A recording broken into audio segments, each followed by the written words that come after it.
dicho que cabríamos, pero estamos al límite, ¿eh? Bien, aquí ya hay sitio, como en los bares, al fondo hay sitio también. Pero ya están ahí los de básquet que casi no se les ve. Bueno, ¿estáis todos aquí? Sí, ¿no?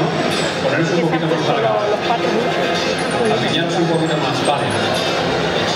Bueno, chicos, esta es la foto de vuestros éxitos. Estas son las caras que dan la cara por Getafe en cada competición en la que van. Un aplauso para todos. Ya sabíamos que Getafe era cuna de la aviación española. Esta foto demuestra que también es cuna del deporte nacional, con éxitos internacionales. Enhorabuena a todos. Os reitero de nuevo. Gracias por haberme dejado presentar estos premios, por haber estado en esta primera edición de las Alas de Plata. Para mí es muy emotivo venir a dar premio a gente que casi nunca sale en los informativos, gente que estáis luchando por vuestra ciudad y que prácticamente solo os acompañan vuestras familias. Así que a todos vosotros muchísimas gracias por competir, porque en el futuro sois los que protagonizáis las noticias de los informativos.